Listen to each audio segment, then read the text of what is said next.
In this video, I will show you top 5 most important settings to configure to have the best navigation experience in your Suzuki.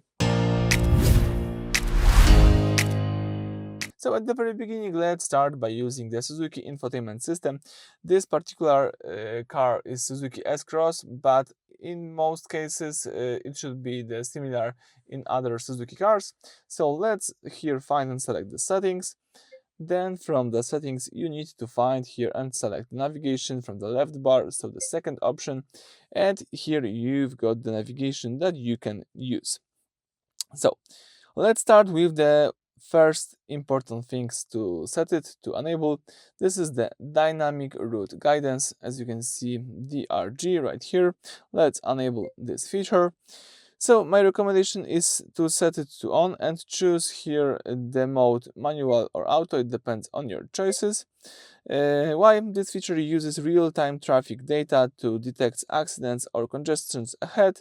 By turning it on, your navigation can suggest a faster detours, saving you time and frustration during your commute.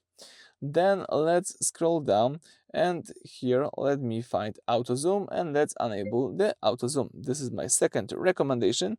This is a key safety and convenience feature. It automatically zooms in on the map when you approach and turn, so you can see exactly which line to take and zoom out on highways to give you a better view of the road ahead. So really useful thing. Let's go for the next one, and let me show you here. Let me find here the speed for 80A. So I have this right here, speed. Yes, here we've got speed for 80A, as you can see, motorways and toll roads. Well, let me just tap it. So I will keep it at recommendation, or if you would like to, you can adjust to match your driving style.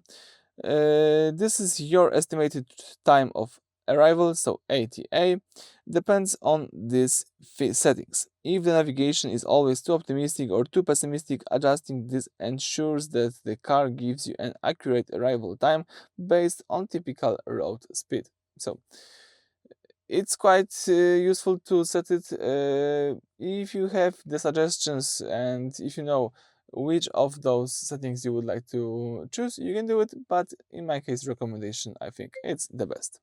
Let's go for the next trick. So let's choose here the interrupt AV screen with guidance. As you can see, here we've got interrupt AV screen with guidance. I always keep this on, both in show guidance point and dynamic route guidance. Why? If you're currently looking at your music or a radio screen, these settings allows the navigation to pop up or interrupt with a visual prompt when a turn is coming. Without this, you might miss a crucial exit because you are busy looking at a song title. So let's keep this enabled. And let's go for the last recommendation, guidance for stop signs and school areas. So as you can see, you can find this guidance for stop signs. Let me tap it.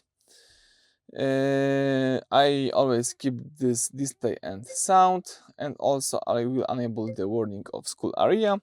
So while these are critical safety alerts, they provide an extra layer of awareness, especially in unfamiliar neighborhood or poorly lit conditions, helping you avoid fines and keep pedestrians safe. So I think that's it. I just show you a few tips. My recommendation that when it comes to the navigation settings, let's check out if you have the similar menu in your Suzuki. Let me know in the comment and let me know what else you would recommend for other drivers. So that's it for this video. Thank you for watching. Please subscribe to our channel and leave a thumbs up.